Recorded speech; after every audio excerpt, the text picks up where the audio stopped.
So we shall start. Om Ajnanatimirandhasya Jnananjanashalakaya Chakshurunmilitam Yena Tasmai Shri Gurave Namaha. Shri Chaitanya Manobhishtam Sthapitam Yena Bhutale Swayam Rupa Kadamayam Dadati Swapadantikam Vandeham Shri Guroh Shri Yutapadakamalam Shri Gurun Vaishnavamscha Shri Rupam Sagrajatam Sahagana Raghunathanvitam Tam Sajivam Sadvaitam Savadutam Parijana Sahitam Krishna Chaitanya Devam Shri Radha Krishna Pada Sahagana Lalita Shri Vishakhanvitamscha Namo Vishnupadaya Krishna Presthaya Bhutale Srimate Bhaktivedanta Swami Niti Namine Namaste Saraswate Deve Kauravani Pracharine Nirvisesha Shunyavadi Paschatya Deshatarine Vanchakalpatarubhyascha Kripa Sindhubhya Eva Cha Patitanam Pavanebhyo Vaishnavebhyo Namo Namaha. He Krishna Karuna Sindhu Deenabandhu Jagatpate Gopesha Gopika Kanta Radha Kanta Namostute Tapta Kanchana Gaurangi Radhe Vrindavaneshwari Rishabhanu Sute Devi Pranamami Hari Priye Jaya Sri Krishna Chaitanya Prabhu Nityananda Shri Advaita Gadadhara Shivasadi Gaura Bhakta Vrinda Hare Krishna Krishna Krishna Hare Hare Hare Rama Rama Rama Hare Hare.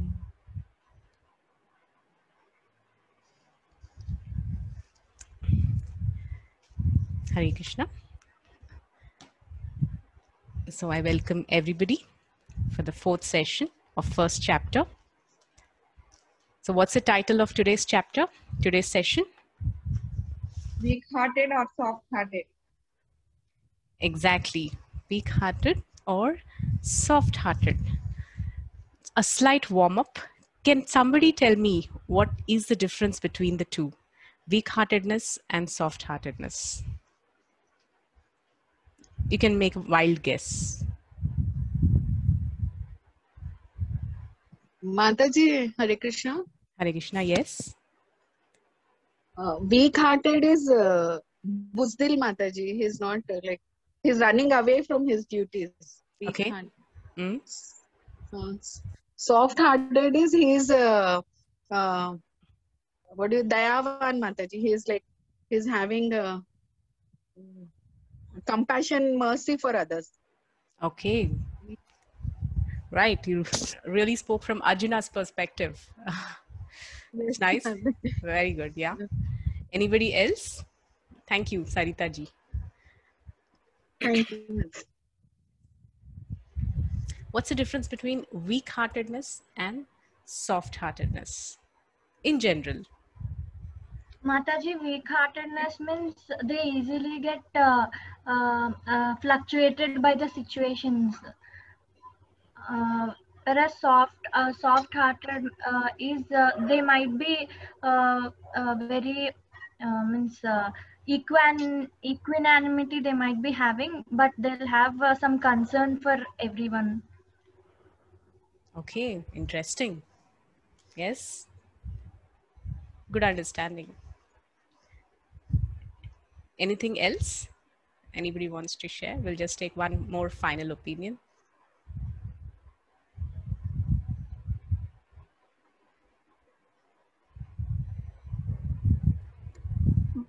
Mataji, Yes. Somebody said two are speaking. Anybody can speak.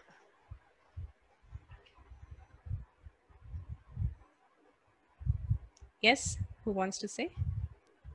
Ma'am, I think weak-hearted means to be not brave, but soft-hearted means to be kind. Good. Very simple, crisp, and perfect. Yeah. Weak heart means Not, it's an opposite of Braveheart. Yeah, we also have a movie, Braveheart.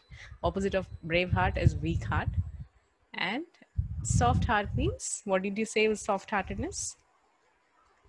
Kind. It's being kind.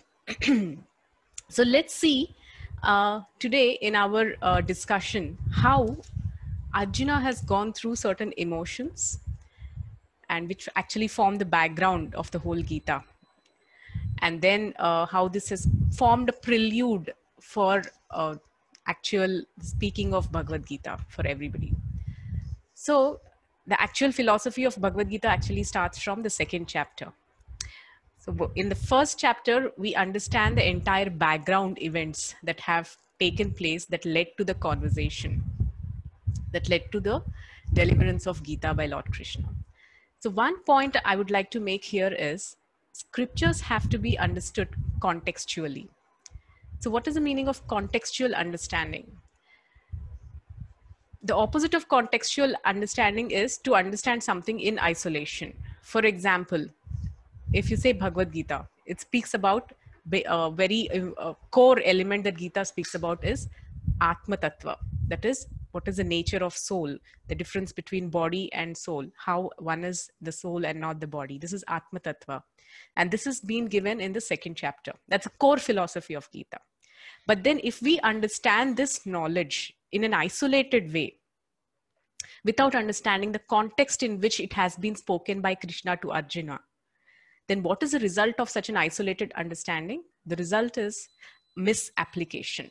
We tend to apply this in the wrong context and reap wrong results. A small example. A person might understand the Atma Tattva. That is that, yes, I'm not this body, I'm the soul. That means everything related to the soul is real and related to the body is temporary. That means, you know, the relationships around me are also temporary. This is the understanding this person has. And prematurely, if the person does not understand the context in which this has been spoken, they might prematurely tend to detach themselves from certain relationships or, you know, family members in a very pseudo way. It's called pseudo renunciation. So this is exactly what is called misapplication. So why we need to understand the context thoroughly is because we should see in which context Krishna has actually spoken this Atma Tattva to Arjuna. So when we understand this context, it helps us in our own life how to apply this. So I'll tell you the details as we go through this today. So today, what is the acronym of chapter 1? Doubt. Doubt. So we have completed DOU in the last 3. So today is B. What does B stand for? Bewilderment. Bewilderment. So bewilderment is from text 28 to 30, right? So that's what we're going to discuss about today. So a short recap of what we have done last week. What did we do last week?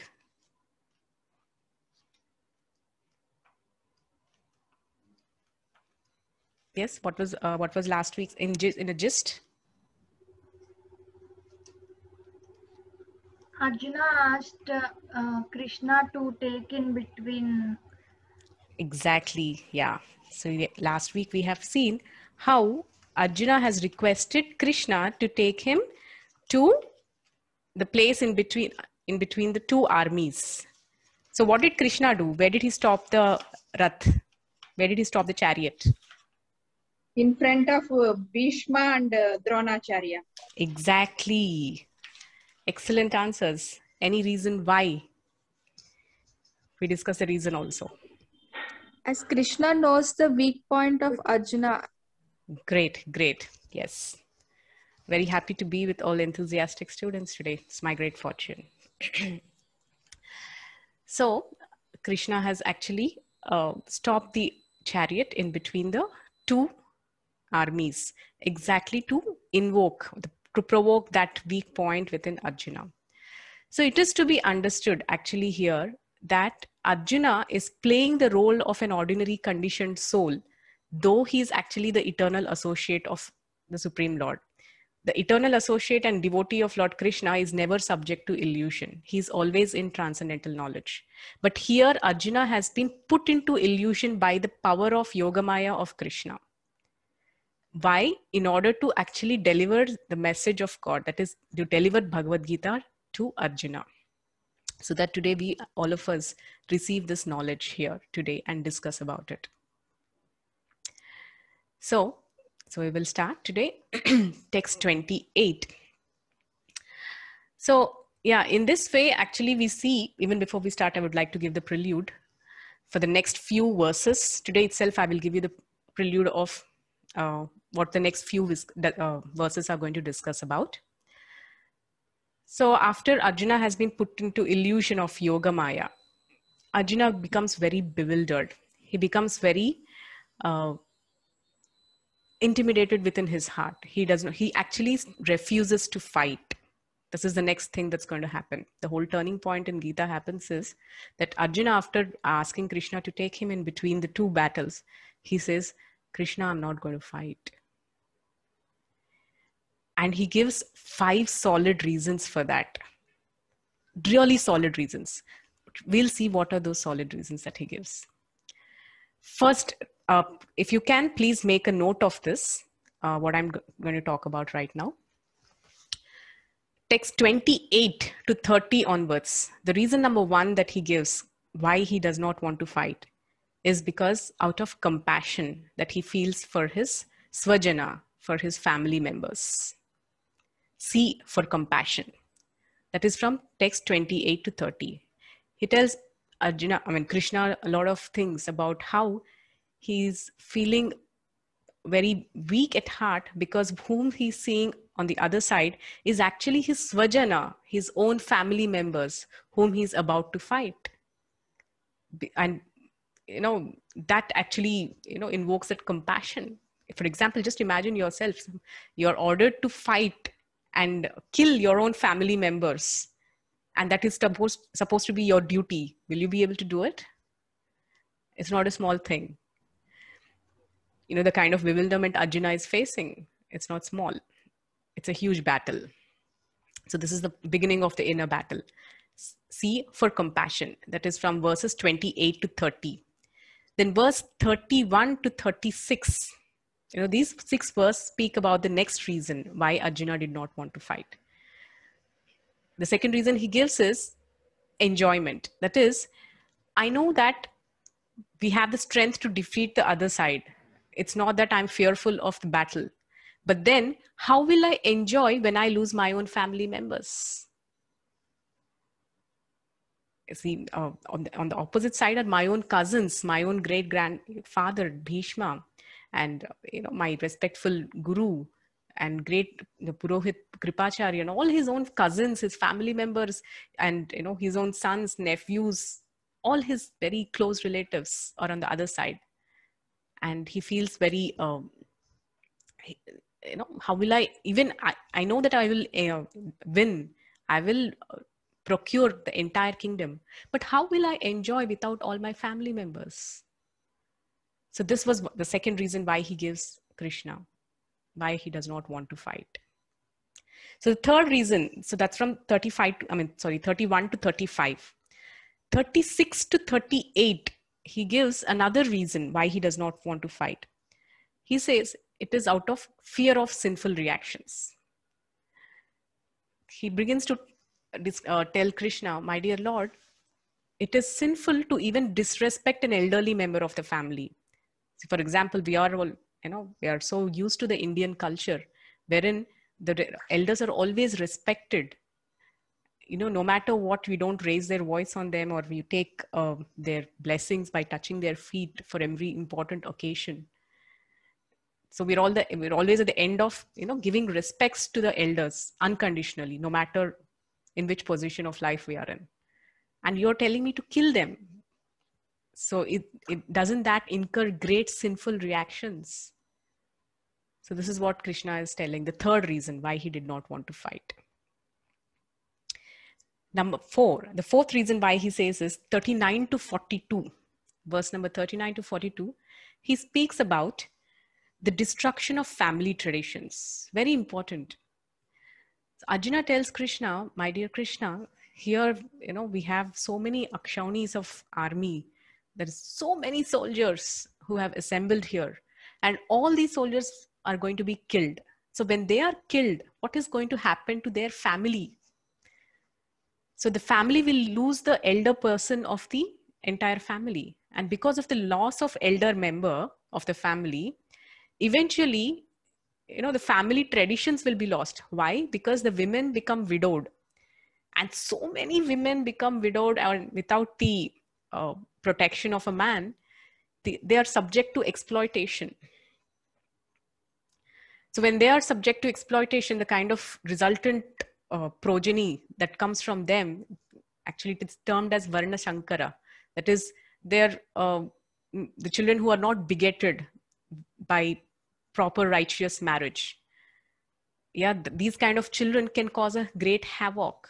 So we all know that these days increasingly becoming famous is the science of Garbha Vigyan. Garbha Vigyan is about how the consciousness of the the male and female, when they come together after having got married, how that influences the child that is begotten in the womb of the mother. If the mother and father are in good consciousness, they are pious people with good ethics, with good IQ, EQ, SQ. So the child is born is similar.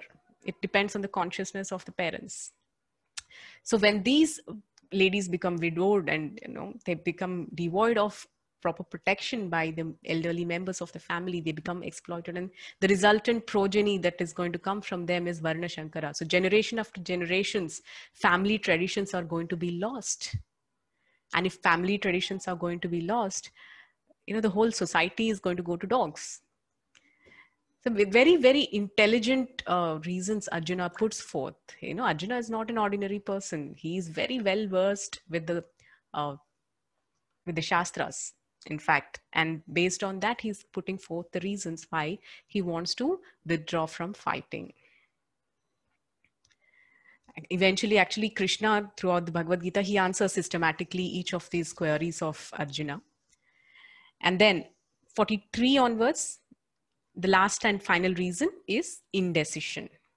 Arjuna was unable to make up his mind whether to fight or not to fight. He was indecisive.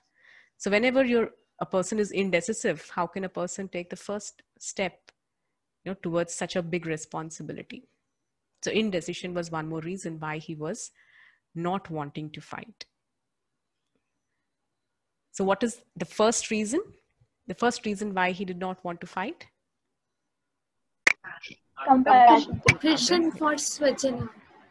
Yeah, compassion for Swajana. Exactly. Yes. The second reason why he wanted to fight? Enjoyment. Enjoyment. With whom he enjoyed. Yeah, he thought, whom will I enjoy with if I have won the entire kingdom, but there are no people to enjoy this good fortune or enjoy this victory. You need people, you need relatives. What's the third reason? Fear of sinful reactions. Yes, fear of sinful reactions. It's if we cause harm to our own elderly members, and of course, great respectful people, respectable people like Bhishma and Drona, certainly sin will overcome us. What's the fourth reason? Destruction of family traditions. Yes. Destruction of family traditions. If such a mass massacre, it's going to result in destruction of family traditions, generation after generation. So this is a very, very important reason why Arjuna puts forth as to why he wants to cease from fighting. And what's the fifth and the final reason? Indecisiveness. Indecision, exactly. So giving these 5 reasons, Arjuna says, I do not want to fight. So today, let's take the first session, starting from text 28, and we will get into the details of what it is. Text 28. Arjuna uvacha drishtvevam svajanam Krishna yuyutsum samupastitam Sidanti mama gatrani mukham cha parishushyati. Somebody repeat. दृष्ट्वेमं स्वजनं कृष्ण युयुत्सुं समुपस्थितं सिदन्ति मम गात्राणि मुखं च परिशुष्यति. Translation. Arjuna said, "My dear Krishna, seeing my friends and relatives present before me in such a fighting spirit, I feel the limbs of my body quivering and my mouth drying up." So if anybody is into psychology, they understand there's a kind of signs of depression actually that is overcoming a person. So Arjuna is telling Drishtvevam Swajanam Krishna, after seeing my Swajana. So here itself is the first fault in Arjuna's vision. He is calling some people on the other side as Swajana. What was the basis of calling somebody Swajana? On the basis of relationship. Relationship, yes. What kind of relationship? Like Thinking Pitamaha, that Putra, Patra. Yes. thinking that I am the body and Yeah. these relations are Own blood relationship, like own relation, clear relatives, Yes. near and dear ones. Yes. Yes. Okay. Yes, you all are coming close to the point, and of course also to the point. He called, Arjuna has addressed the opposing army, especially some people from that, as Svajana. That is, they who are related to my body. That's what I'm seeing. They are present right in front of me in such fighting spirit. So Arjuna has made this discrimination based on his bodily relationship. So this is why exactly Krishna gives him the Atma Tattva in the second chapter. You're calling some people Swajana, but then who are those Swajana? That's based on your bodily identification. But what is the true identification of any person? It's a platform of the soul. So when you see on the platform of the soul, then everybody present on the opposite side or this side is just the same. There is no difference. This is what is the vision of a Pandita. Pandita is Vidya Vinaya Sampanne Brahmane Gavihastini Shuni Chaiva Swapakecha Pandita Samadarshina. That is Vidya. What is real, the sign of true knowledge? Vidya Vinaya Sampanne. Brahmane Gavihastini. That means even if it's a Brahmana or a Gavi Hastini, Hasti is an elephant or a dog, Shuni Chaiva, he sees a Brahmana, an elephant, and a dog on the same platform. What is the commonality between these three? A Brahmana, an elephant, and a dog. What's a common thing? soul. Yeah, it's a soul. Apparently there are three different bodies. The person who is highly educated, effulgent, with a thread, and educated, scholarly. And beside him, you see a huge black elephant, so huge. And beside him, you see a lowly dog. Externally, it's like a Brahmana is somebody very superior. An elephant is a huge animal, and a dog is something so menial. That's how we see. But if you see on the platform of the soul, all three of them are one and the same. And that is Pandita. That is a vision of a Pandita who is seeing them all as equal, Samadarshi. So that is why Krishna gives first the Atma Tattva in the Bhagavad Gita session. So, and on the other hand, there is something called narrow-mindedness and there is something called broad-mindedness. What is narrow-mindedness? Yeah, a person who discriminates based on the feeling of I and mine. That is me, my family, my people. Some people have this kind of possessive nature that I should be fine, my family should be fine. So whatever happens to the rest of the world, none of my business. So this is Laghu Chetasa. This is called narrow-mindedness or petty-mindedness. On the other hand, what is broad-mindedness? Vasudhaiva Kutumbakam. That is Vasudhaiva. Vasudha is earth, Mother Earth. This whole earth, this whole earth, everybody is my own family. That is called Vasudhaiva Kutumbakam. That is broad-mindedness. So when a person develops this broad-mindedness, there is no longer, being subject to this error of Swajana, my people, which Arjuna was subjected to in this particular verse when he was, and that's the reason he was so overwhelmed by the feeling of that compassion for his fellow people. So does that mean that having feeling for one's family members is wrong? That's the next question. No. No. Then what was the mistake here?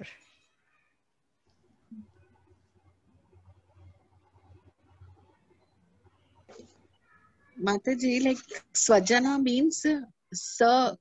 Sir is the word in Sanskrit used for the good ones. So they were not Swajana. They were thinking bad about Arjuna. They were not Swajana. They were Durjana Mataji.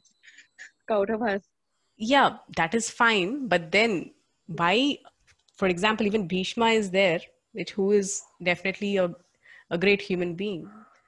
My question here is, why is it wrong? I mean, is being drawn by family affection, is it wrong? That's the question.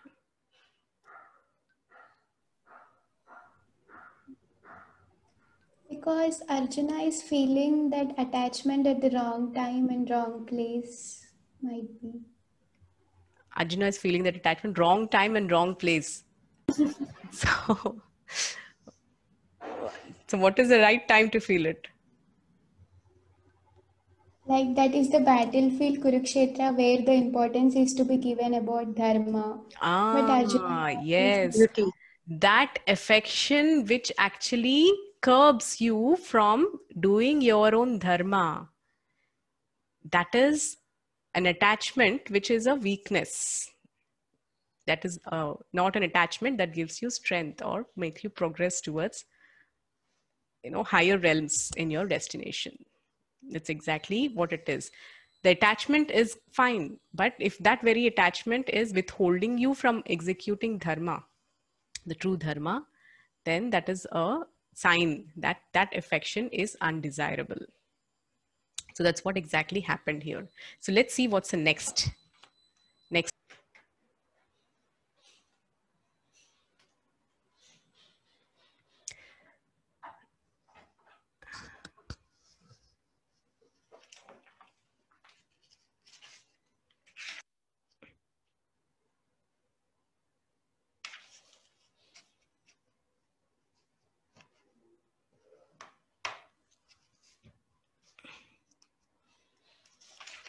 Okay, so we'll go on for the next verse.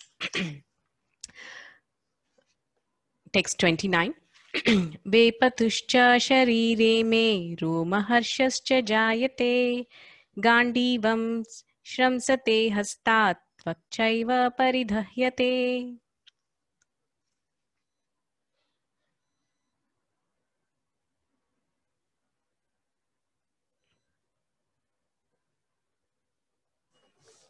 Vepatuscha sharire me romaharshascha jayate gandivam shramsate hastat pakshaiva paridahyate. Yeah, translation. So Arjuna is telling here, my whole body is trembling. My hair is standing on end. My bow Gandiva is slipping from my hand and my skin is burning. You know who is speaking this? Arjuna, the greatest warrior. If you've seen till date in Mahabharata, I mean, till this particular point in Mahabharata, Arjuna has never shown weakness of heart. This is the first time in the very whole Mahabharata history that he is showing that, weakness. Actually, if some of you know the whole story of Mahabharata, the Virata Parva, it is that part of Mahabharata where all the Pandavas go incognito. and do Agyatavas. At the end of the Agyatavas, they actually come face to face with a great battle between Virata and Hastinapur. At that time, in fact, Arjuna was facing the very same people he's facing right now in a fierce battle. Bhishma, Drona, Karna and everybody. And actually Arjuna finishes them within no time. In the sense, he wins the battle. So at that time, the person who was riding the chariot was Brihanala. Brihanala is Arjuna in his transgender way. I mean, he becomes a female because of a curse, which he uses for his, for a good purpose during his incognito. As Brihanala, he was driving the chariot. And who was on the chariot? Uttara Kumar. Uttara Kumar, he's the son of Virata Maharaj. And he sees the entire huge army of the Hastinapur, and he feels so scared. No, he says that, forget it, I'm not going to fight this. So at that time, Arjuna, who's in the form of Brihanala, he takes over. At that time, the Agyatavas finishes, and he goes back. He again dresses up as Arjuna, and he brings his Gandiva, and he starts fighting. So it's the same opposing party he's facing at that time. At that time, Uttara Kumara was scared, and he actually says, don't worry, I will fight, and he fights. So why is it that the same people he's facing right now, he does not want to fight? So Arjuna is not an ordinary person. He was he was a trained Kshatriya. Trained Kshatriya implies that, Kshatriya, they go through tremendous training of seeing bloodshed. They even hunt animals and actually are trained to see blood and not get scared by it. Just as, if you're a medical person, a medical professional, before actually becoming a doctor, you're given some dead bodies to dissect. Yeah, so that you lose that fear for, touching a body and then dissecting and opening it and seeing the entire, the blood, veins, muscle tissue, fascia, etc. around it. So, and after going through this whole process of actually dissecting a body and then seeing people, then a person qualifies as a doctor, and then, they're no longer fearful of performing a surgery. Similarly, a Kshatriya is trained to see blood, and they do not fear war. And one of the quality of a Kshatriya is Yuddhe Chapi Apalayanam. Who is a Kshatriya? The quality is a Kshatriya never turns his back in any battle. And Arjuna was a very qualified Kshatriya. He has never seen defeat. And why is he thinking twice? Why is he becoming weak-hearted at this point of time while facing the army of the Kauravas, of the Kurus? So it is simple that he was actually, as I told, he was subjected to that illusion by the Yogamaya potency of Lord Krishna. So that he comes and he starts seeing everything from a bodily consciousness, and because of which he is subjected to a lot of bewilderment. So whenever a person is drawn by too much of attachment, it results in something called Hridaya Daurbalya, or weakness of heart. So there are some technical details of this Hridaya Daurbalya, which we will discuss in the second chapter. So, but that's what Arjuna is going through, Hridaya Daurbalya. That is, he's going through that weakness of heart. So this kind of trembling of the body and, standing of the hair, it's, they occur either in, spiritual ecstasy, or they occur in, material conditions. So it is said that there are some reserve energies in the body, which are not generally expressed in general condition, but they are expressed when a person is subject to certain situations. And these can be expressed in different platforms of physical level or emotional level. And for example, when a person is anger, he or she is overcome by anger, they can do some things which they cannot imagine that they can do while they are in normal situation. They can even go to the extent of murdering somebody. Yeah. So these are reserve energies within the body. So similarly, even at the spiritual platform, there are certain emotions. These are technically called the Ashta Sattvika Vikaras. This is given in the Science of Devotion. So when, presented in different situations of one's relationship with the Supreme Lord, these emotions actually come out in forms of shedding tears and, behaving like in ways that are not ordinarily relatable to an ordinary human being. Some of us see and like we have heard of certain lives of various saints, right? Generally, great saints are initially branded as madmen or mad women. So why is that? Because they go through certain emotions which are not ordinarily understood by the normal range of people. Like, can you give some examples of some such saints which are, who are generally misunderstood by the general public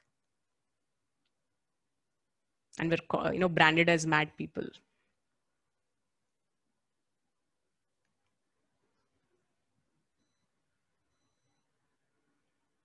Yeah. Bhakta Tukaram. Bhakta Tukaram, yes. In fact, his own wife did not understand him. He said the Vaikuntha plane is going to come tomorrow. Please be ready. We'll go together. And she was worried about the buffalo in the courtyard. Who will take care of that buffalo? So she said, I won't come. So even his own wife did not understand him. Yeah. Very nice, Bhakta Tukaram ji. Any more examples? Jada Bharat. Jada Bharat, yeah, he's an example of I don't know any saint, but Einstein was first called as mad. Yes, all highly intellectual people are also often termed as mad because they're not understood by ordinary people. Jada Bharat too was a person who was externally he appeared as a mad person. He comes in the story of, in Bhagavatam. It's a very, very elaborate story how in in 2 lives before, he was a great king of who was Bharat Maharaj, who left behind everything, his great family, his kingdom, everything he left behind, just as a person passes stool and does not even look behind. With such detachment he left behind because he wanted to do bhakti. But then he falls prey to an attachment to a deer in the jungle. And then he falls down in the next life and he becomes a deer. Yeah, in Bhagavad Gita, actually, it says that yam yam vapi swaram bhavam tyajati ante kalevaram. It is with whatever state of mind you leave this body, in the next life you get the same body. So Bharat Maharaj left his body thinking about a deer. And in his next life, he actually became a deer. From a great king, he had become a deer. But then because he was such a great devotee of the Lord, he was given the memory of his past life as a king. And because of that memory, he also realizes his mistake. Oh, I was such a great king. And then, because I wanted to render such intense devotion to the Lord, I have left behind my family, my opulences, everything. And then I just got attached to a normal deer. And here I have ended up in the body of a deer. What did I do with my life? He regrets so much. And then he goes to, in the body of the deer, he goes to the ashram of saints. And he spends his whole life hearing about the discourses of the saints, about the glories of the Lord. And in the next life, he gets his birth as Jada Bharat. And he's born in a Brahmana family, but he acts right from the beginning of his life as a madman because he wants to completely detach himself from the external world. But internally, he was a very staunch devotee, a very elevated and transcendental person, very high in consciousness. So the king of the particular kingdom, King Rahugana, he goes by in his palanquin. And mistaking this Jada Bharat to be an ordinary person, tells him to, lift his palanquin. But then he starts speaking great words of wisdom, the words of self-realization. And then King Rahugana understands his folly. He comes out of the palanquin and offers obeisances to Jada Bharat, understanding his great spiritual knowledge. In that way, in that lifetime, he goes back to Godhead. So, yeah, but then in that body of Jada Bharat, he was misunderstood by everybody, thinking he's a madman. He doesn't speak to anybody. He's such a dumb fellow. He doesn't do anything, no activities. So it is said, Vaishnavera Kriya Mudra. It is difficult to understand a devotee by externals. To understand what is a devotee, we have to actually understand the devotee's heart. It's a very good example of Bharat Maharaj. Yeah. Any more such examples? Who were Mataji Mirabai. Yeah, Mirabai. She was. It's a very, very elevated in her devotion to Lord Krishna. In fact, because she was a lady, I don't know how many of you are aware of the story.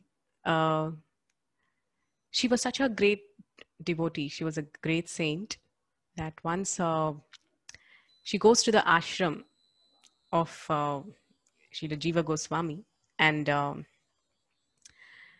she wants to meet Srila Jiva Goswami because he was a great devotee of Krishna. She wanted to seek some guidance. Then before entering the kutir, there is another disciple of Jiva Goswami. He says that, my dear lady, my guru, he will not, he does not want to meet you because you're a woman. Because you're a female, he does not want to meet you. And you know what Meera answers? She says that, oh, is it? I want to know who else is the male other than Krishna. You understood the answer? That means actually this whole creation is Purusha and Prakriti. Purusha is Krishna himself, the Supreme Lord. And the entire creation is Prakriti. That means it's feminine. Only Krishna is masculine, and the entire Srishti, even Jiva, is feminine. A Jiva might be having the body of a male, but still the Jiva is feminine. It's Prakriti. And the only Purusha is Krishna. So Mirabai says, who else is Purusha other than Krishna? So this disciple goes inside and he tells Jiva Goswami, this is what this lady said. Then Jiva Goswami, he comes out and he falls at the feet of Meera Devi and says, oh, you're such a great saint. I did not know. So that's how it is difficult to understand what is the saint's internal advancement by mere externals. A very great example is Meera Devi. In fact, Meera is, there are many, many bhajans. They're very famous also. She was a great devotee of Krishna. And in her bhajans, she also writes about the tattva of Lord Chaitanya also. She says, the very same Krishna who was black, has now appeared in a golden form as Chaitanya Mahaprabhu. So if anybody ever gets time, you can go through certain bhajans. Any more examples? I'll just take one last example and go ahead. Kunti Maharani. Kunti Maharani. Yeah, Kunti Devi. She was, it is said in the entire Mahabharat, only two people who knew, two ladies who knew the real position of Krishna. One was Kunti Devi and one was Draupadi. They're the only two people who knew what was the real position of Krishna. Others took Krishna as an ordinary human being. That is, he's the king of Dwaraka. He's the son of Vasudev, Devaki. And, he spent some time in Vrindavan as the son of Yashoda and Nanda Maharaj. But Kunti Maharani knew the exact position of Krishna. The beautiful prayers of Queen Kunti in the Bhagavatam. Namasye Purusham Tvadyam Ishvare Prakrite Param Alakshyam Sarvabhutanam Antarbahir Vyavasthitam Maya Javani Kachanam. So the entire philosophy of Krishna Tattva. Uttara did not know the real position of Krishna. It was only Draupadi and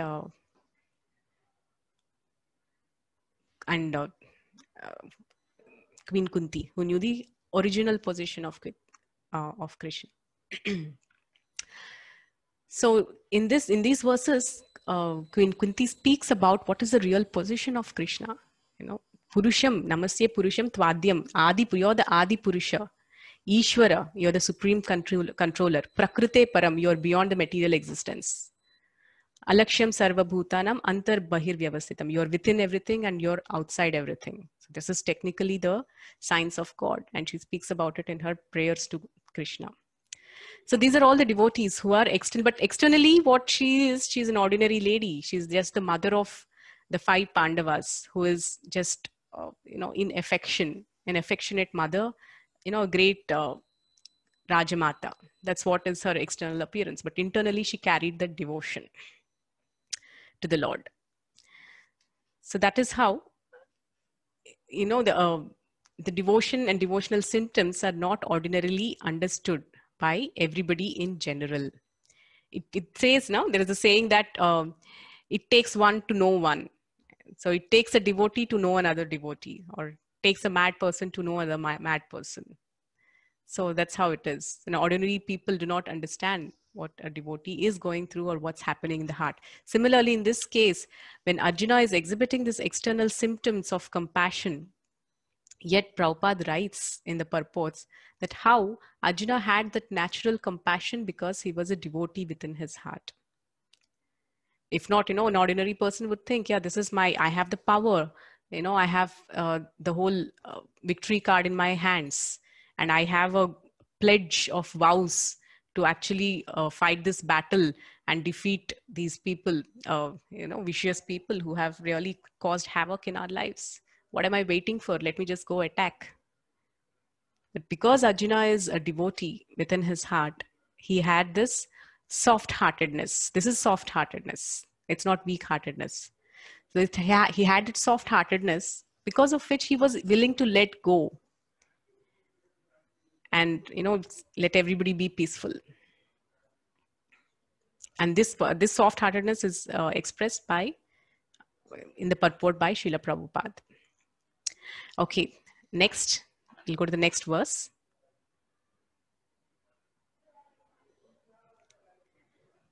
Yeah. Text 30. Nacha shaknomi avasthatum brahmativa cha me manaha nimittani cha pashyami viparitani keshava. Nacha shaknomi avasthatum brahmavatva cha me manaha nimittani cha pasyami viparitani keshava. Yeah. This is the last verse of the day. I am now unable to stand here any longer. I'm forgetting myself and my mind is reeling. I see only causes of misfortune, O Krishna, killer of the Keshi demon. Keshi. So here he's addressing Krishna as Keshava. Keshava means one who has killed the demon, called Keshi. So here, what is the emotion that is being expressed by Arjuna? He's expressing some kind of a fear. I only see causes of misfortune. So what is that fear? That fear of sinful reaction, that will be the next portion of what we are going to do next week. But then, what is the cause of fear? Is there anybody here who has not experienced this emotion called fear in our life?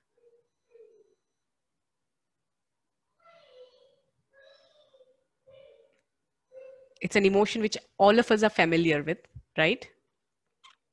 So here, Arjuna is going through that fear. What was that fear? What was the reason for that fear?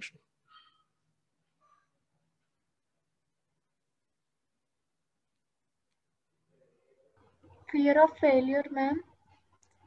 Fear of failure. No. He will be left alone.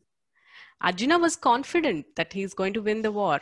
I mean, he had no doubt about that, because he knew, all the victory signs are already given. He had Krishna on his side. He had, the Gandiva, the Kapidhwaja and everything. All the signs of victory are already spoken. So what is he fear of? Fear of losing. Fear of losing his loving ones, Swajana. Yeah, fear of losing his loved ones and fear of sinful reactions. Yes, he also feared the sinful reactions overcoming him. So isn't it right that a person incurs sin when a person is ready to kill their own, elders? Yes. Does a person incur sin by killing their elders? Yes, Mataji. Yes, Mataji. Okay. So I will try to present it another way.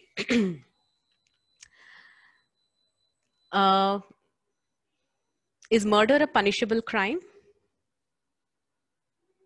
Yes. Of course, Mataji. Yes? Yes. So murder is a punishable crime. So if murder is a punishable crime, then how many murders has an army person committed when he's fighting? Was he punished? No, Mataji. Okay, Vishnupriya is writing no if it is an encounter. No, but it's a punishable crime as such. But then if a person, the same person, if he is fighting as an army person, let's say, with his uniform and with all those rifles and all that, and he's fighting on behalf of the nation, and when he is doing so, he ends up killing many of the opposing party, the opposing nation. But is he imprisoned? Is he jailed? Or is he punished? Is it considered a punishable offense? No. In Mataji, fact, it is dharma. Dharma of it is, one. yeah. So what is the difference between a person ordinarily doing a murder and a person who is doing that murder for the sake of the nation? He's acting on behalf of the country. Yeah, because of which, when he's acting on behalf of the country, he will be taken care. I mean, he's not subject to any imprisonment. And forget imprisonment, he's even given great titles. Paramveer Chakra, there are different titles, right? And so a person even gives up their life in the fight. So the same murder, when it is done according to one's own whims and fancies, because of one's personal revenge, that's considered a crime. But if it is done on behalf of the country, for the sake of the nation, as one's duty, is it considered a crime? Is it considered a sinful activity? No, Mataji. That's the simple logic here. So, I mean, I've already given you certain answers to Arjuna's questions, but a lot of it will be described in detail later. So all these elders, that the fear of sinful reactions that he had, it was based on, again, the family affection that he was drawn by. But in fact, and who is he fighting on behalf of? Arjuna is fighting under the guidance of Lord Krishna himself. He is the creator of dharma. Dharmastu sakshat bhagavat pranitam. The whole dharma is given by Bhagavan, Krishna himself. And when Krishna is telling you to fight, do you think any sin will overcome you? It's impossible.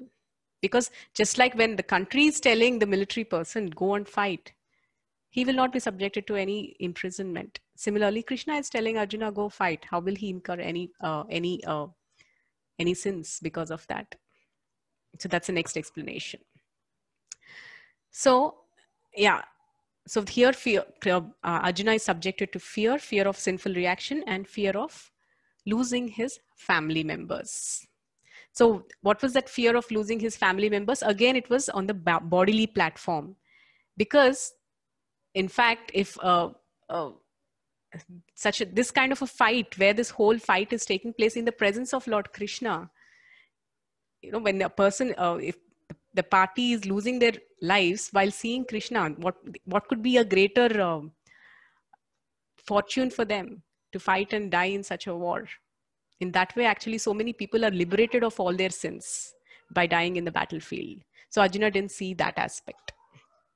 He saw again, the whole thing is happening The whole bewilderment is happening because Arjuna is seeing everything on the platform of the body. He did not come to the platform of the soul.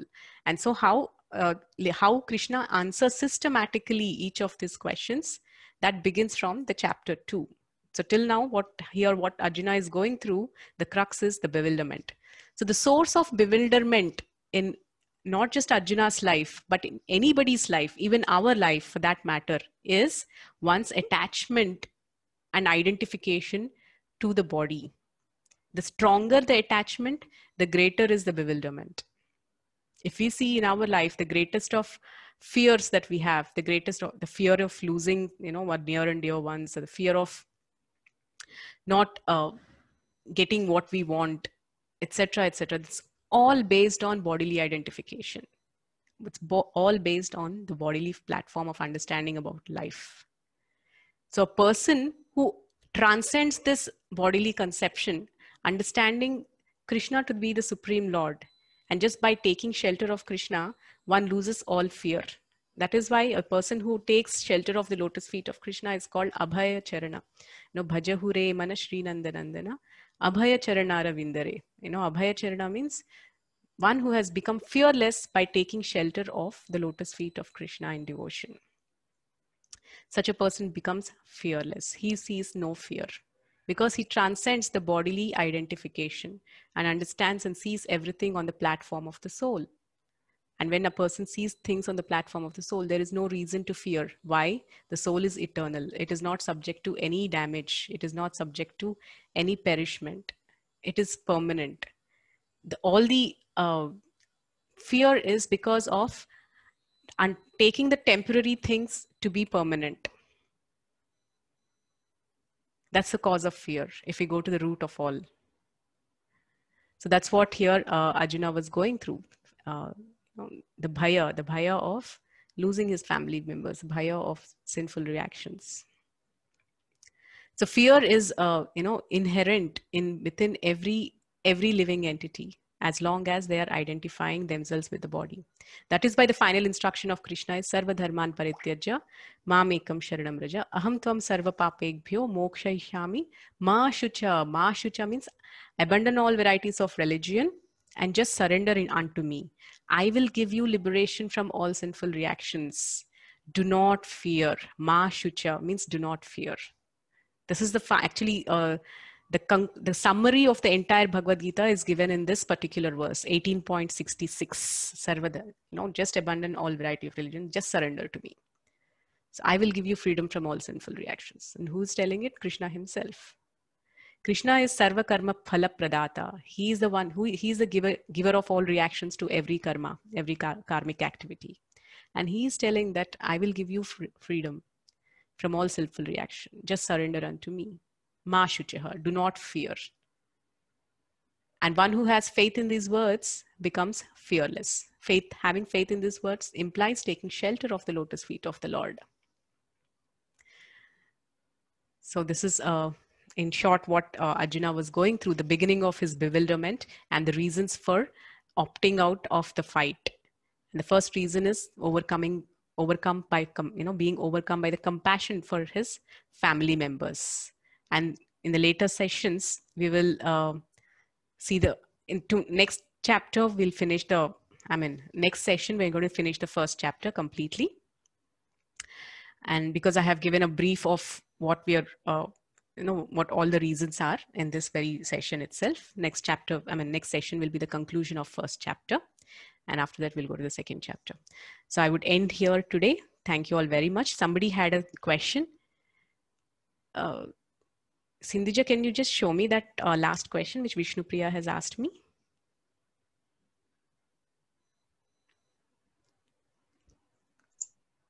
Should I show the question? What was it written there? Just the last chat. Yeah. Meanwhile, if anybody has any questions or queries, you can please ask. Mataji, and Vasudaika Kutumbam, Arjuna exhibited which one of these, Mataji? Arjuna exhibited the narrow consciousness, no? He did not come to the platform of that. I mean, he was not speaking from the platform of Vasudhaika Kutumbakam. Vasudhaika Kutumbakam means accepting this whole, the entire, all the living entities on this planet Earth is my family. When will that happen? That happens when you identify yourself as the soul and everybody else around you is also the soul, who is part and parcel of Krishna. So that is the consciousness of Vasudhaika Kutumbakam. That is the whole, this whole earth is my own family. Whereas narrow-mindedness is me and mine. So whatever, this body is myself, and whatever is associated with this body, whatever is related to this body are my people.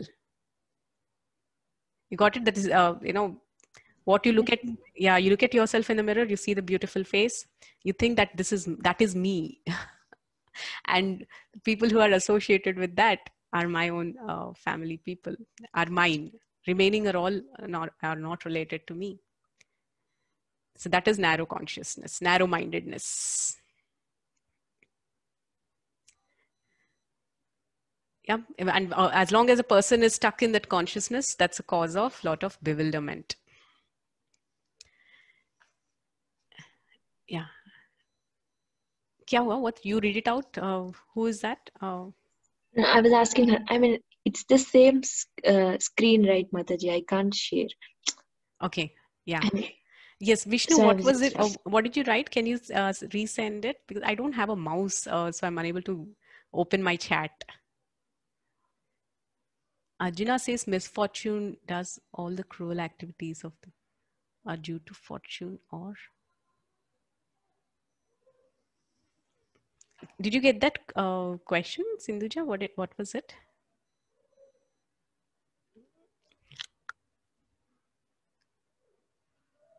Can you read out Can you read out that question? I think she's trying to ask if it's because of misfortune that all the cruel activities of Duryodhana are happening, then does fortune really cause everything? As in, is it like, maybe she's trying to ask it, when we say misfortune, it sounds as if it's predetermined. So does fortune really cause everything? Maybe that was his, she better tell it out. Vishnu Priya, can you ask me? You're unable to read it out. Acha, acha. She's saying, Arjuna says, misfortune does all the cruel activities of Duryodhana are due to fortune or his individual bad intentions in his mind. Does fortune really cause everything? She was trying to say this, Mother. No, Duryodhana as such is evil-minded. There is no doubt about it. There is no play of some kind of a higher powers that made him do some things. It was his own evil-mindedness that caused all that. So what's the second part of the question? It is due to fortune or his individual bad intentions in his mind. Individual bad intentions. Does fortune really cause everything? Fortune cause everything? No, it's a person's free will, right? Free will is very important. How a person utilizes an individual's free will, that causes the fortune or misfortune. Nothing is predetermined as it is. It depends on you. There are two elements that are always operating. One is Daiva and one is Purushartha. Daiva is the superior powers and Purushartha is your endeavor. Both work together, and because of which a result is produced. So, Mataji? Yeah. Is dharma common to all, or dharma may vary from person to person? Yes, good question, Soumya. So dharma is a very, very elaborate term, but I can just tell you two things about dharma. There are two kinds of dharma. One is the nitya dharma and one is the naimittika dharma. So what is nitya dharma? Nitya dharma is the dharma of the soul. Yeah, all of us, the real identity is the soul. So the dharma that is related to the soul is Jivera Swarupahoy Krishnera Nityadas. The soul is eternally a servant. I mean, that means a person who is eternally a devotee of the Lord, a servant of the Lord. Servant means all of us should not think that this is some kind of a menial word which is meant to make a person a slave or something. A servant means a person, just like a mother serves the child. Mother is a servant of the child. Wife is a servant of the husband. Friend also serves another friend. So service means it's an expression of love. So that is the swarupa of every jiva. It's a function of the soul. F of S is service to Krishna. That's the Nitya Dharma. And what is Naimittika Dharma? Naimittika Dharma means the dharma of the body. So each of us have different bodies. Like we have the body of a woman. A soul has a body of a male. Or, we have a human body. And some souls have the body of an animal. So depending upon your body, your dharma is given. For example, there is something called Stri Dharma. So Stri Dharma is it's very elaborately given. In fact, in the Anushasana Parva of Mahabharata, where Bhishma Dev is instructing Yudhishthir Maharaj on the Alpashaya. He's instructing about what is the dharma of every woman. So when you're in that body, if you execute your dharma properly, that very dharma can actually liberate a person. So, but once that dharma is not, a person is bewildered, a person does not execute the dharma or performs activities which are not aligned with one's dharma, that is a cause of bewilderment, confusion, and fall down. So that is dharma of the body and dharma of the soul. Mataji, then what kind of dharma Krishna is talking about in Gita? Like he says, yada yada hi dharmasya glane. Yes. Actually, this is in one of the lectures, Srila Prabhupada wonderfully explains. That is, Krishna is telling, in one verse, Krishna is telling that yada yada hi dharmasya glanir bhavati bharata. That whenever there is a decline of dharma, that I descend myself to re-establish the dharma. Right? So that's what Krishna is telling. And again, the same Krishna is telling at the end in 18.66, is telling Sarva Dharmam Parityaja, just give up all varieties of dharmas and surrender unto me. So why Krishna is telling just to establish dharma, I'm coming, and why same Krishna is telling give up all varieties of dharmas and just surrender unto me. So here when Krishna is speaking about dharma, the dharma that is, for which he personally descends to re-establish, is the dharma of the soul, the supreme dharma, the Jaiva dharma, the dharma of devotional service. That is why he so much wanted Yudhishthir Maharaj to become the emperor of the entire universe. Because not only will he, lead his life in alignment with dharma, but he will lead the entire humanity.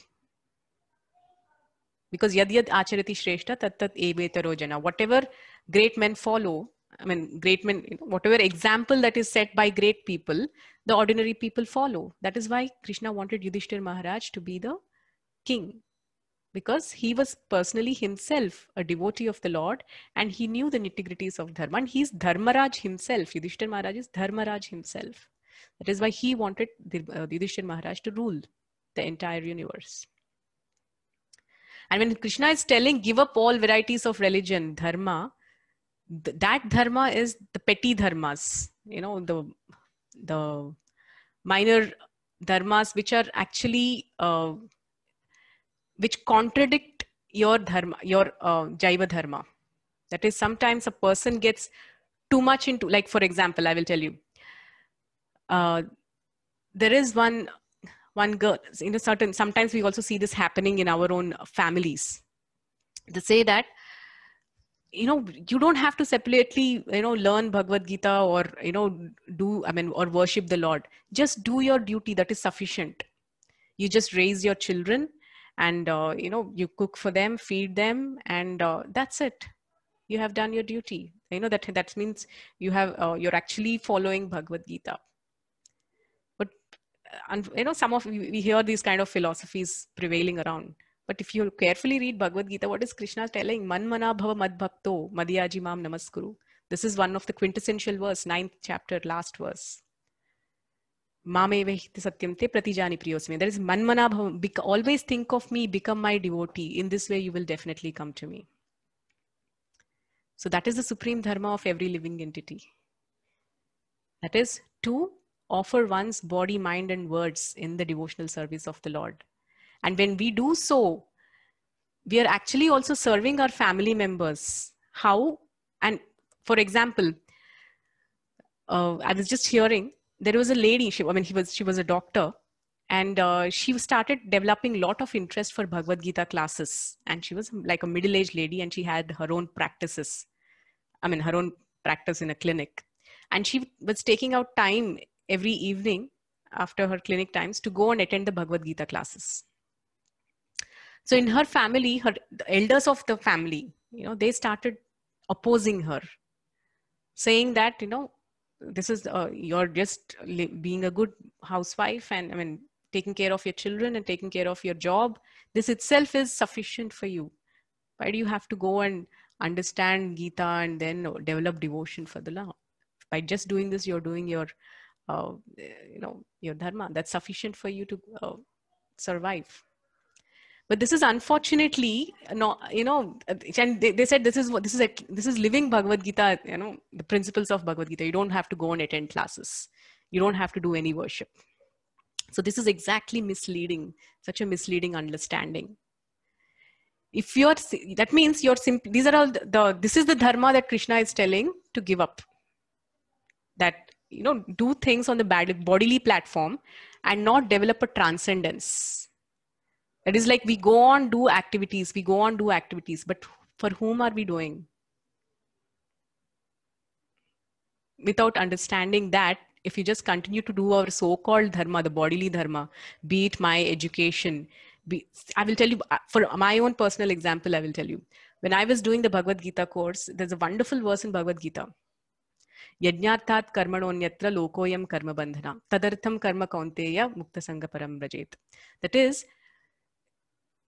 you're performing your yajna. For example, I don't know if you're a student or you're a working professional or you're a mother or you're a housewife. I have no idea.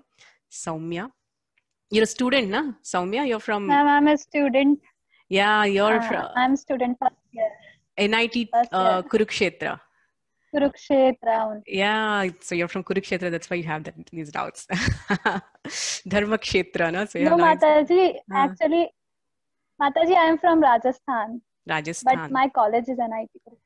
Yeah, very important places, both Rajasthan and Kurukshetra.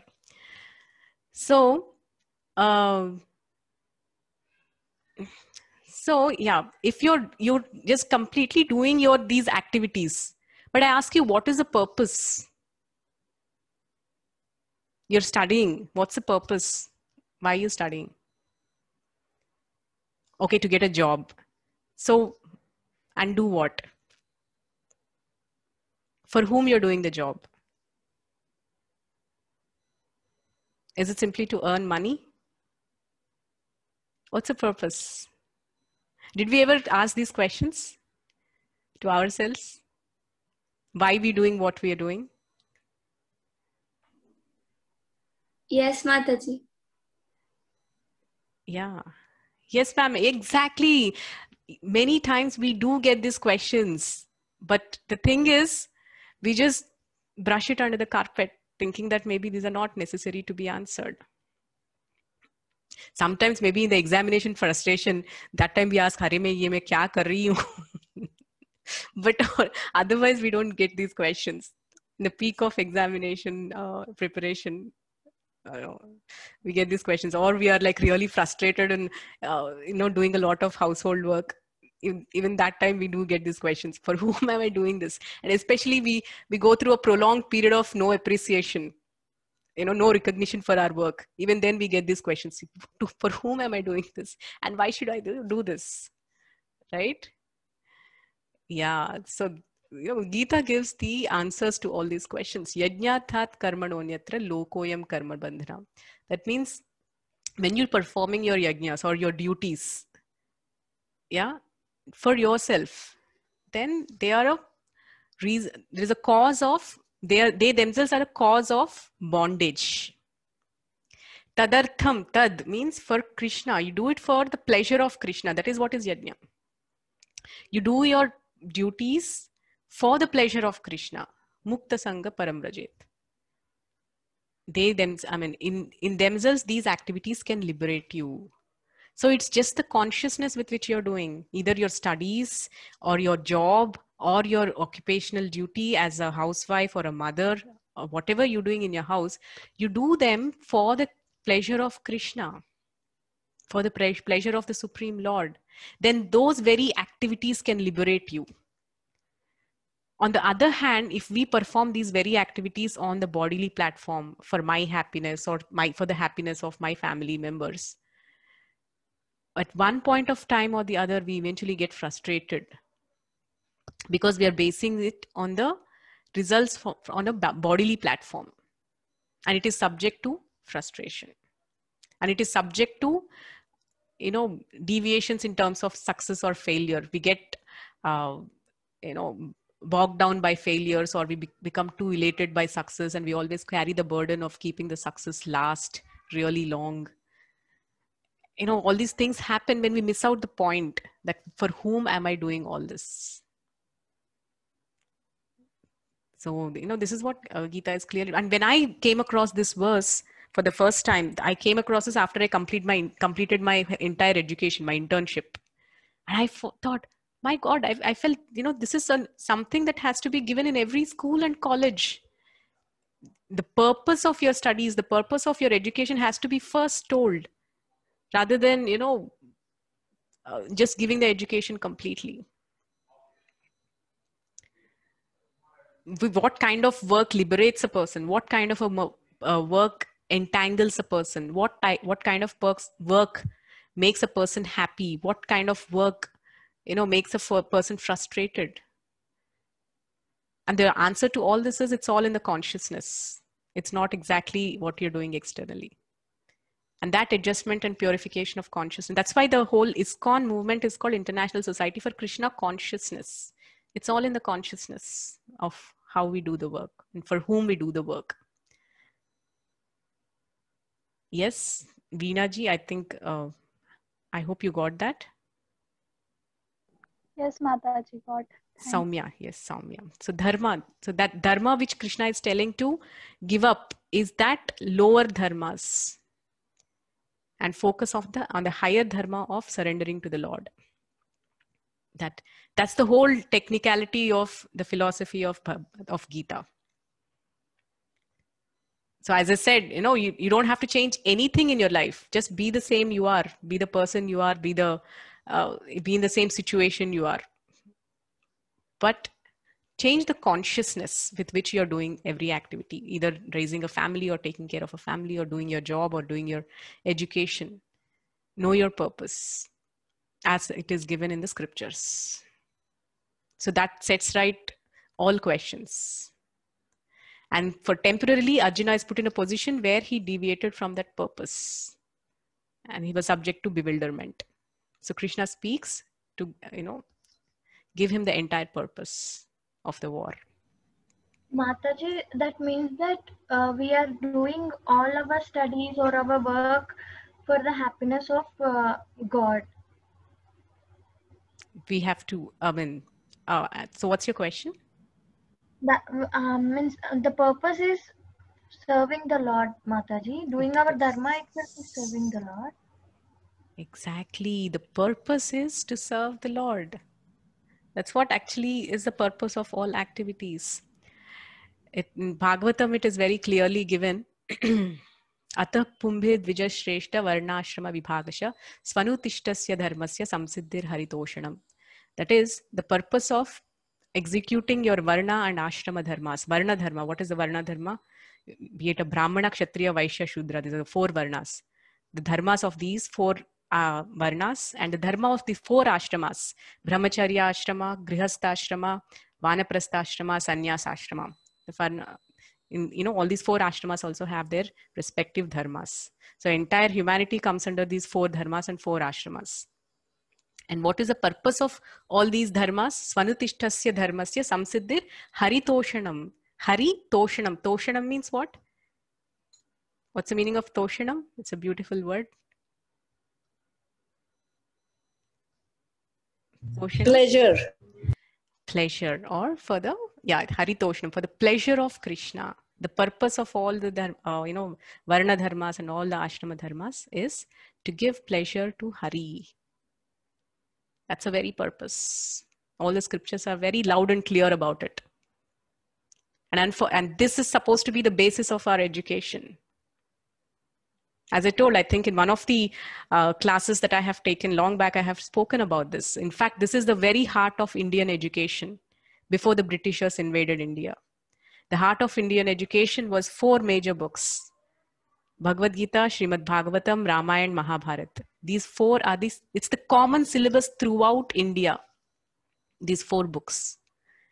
And in fact, these are compiled in books that are written by, I can give you the names of the authors also, Dharampal and etc. So they have compiled the syllabus that are taught in the various schools and educational universities across India. In those times, the most prominent universities are Raja Mahendravaram, it is our Rajamandri. Guntur is one place of education, and Navadvip in northern India, and many such places. And they have entire list of the number of students from different varnas and what is the core syllabus that they all followed. And very interestingly, the core syllabus that is common to all the educational universities across India is these 4 books: Ramayana, Mahabharata, Bhagavad Gita, and Bhagavatam. Because at that time, the understanding of the Indian education is that character development of a person is the center of all education. And that character is developed based on one's understanding of philosophy. And that is central. That is why this is the common syllabus. And auxiliaries, the later specializations of Rasayana Shastra, Ganita Shastra, etc., the chemistry or mathematics, etc., they are secondary. They're just specializations. That is, this is foundational. And based on this, you can specialize in any education because you will know the purpose of it. Simple. That's the Indian education.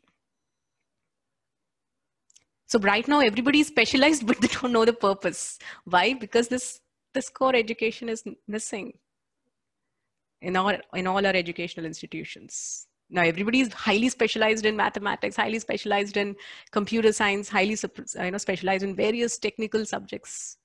But if you ask, what is the purpose?